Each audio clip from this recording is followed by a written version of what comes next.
Hey everyone, today we'll be going over a brief overview for what we have made for our unbalanced tree, and without any further hesitation, let's get started. And now just going to go over what we have already fully accomplished in our unbalanced tree.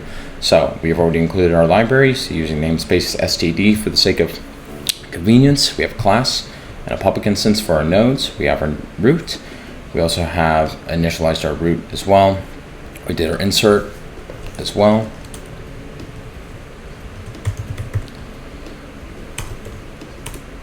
And then we removed a node, we checked where we were for the current node, and then we looked for, in particular, of our node that we are starting particularly from the root and its data point for the key.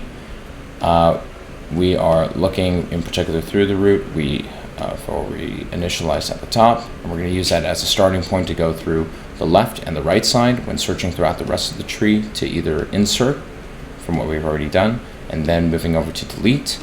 We check the right and the left hand side, and then we also check in particular on if the root has already been deleted. Well, technically the node that we are searching for, but we call the root as that starting point that we are searching throughout the rest of the tree.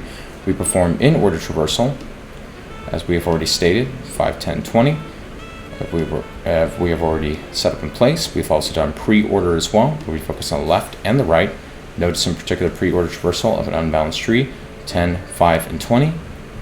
Post order as well, we do the left, then the right, hence going 5, 20, and 10. Then we did breadth first search, and we always use a queue for such. We would typically have the same output that we have, but the key differences is the fashion and order of how searches are conducted. So breadth first search goes by level, so for instance there's a small circle at the top, and smaller circles as well, being drawn from the left to the right, or to the left all the way back around from the right. And depth first search, on the other hand, uses a stack, and we use the functions for the stack to be able to keep track of everything that we've visited. And depth first search can be thought of as a giant circle that is going around the whole tree, starting from the root to the left, to the right, and back again. And this is critical for other subtrees as well that could be inside of the unbalanced tree.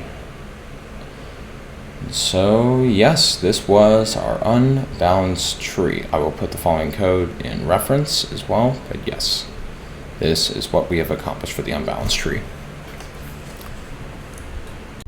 Hey everyone, thank you very much for taking time to watch this. If you found this video helpful, be sure and feel free to please like and subscribe. And if you have any other questions or suggestions, please put them in the comment section. And as always, take care. Cheers. Bye-bye.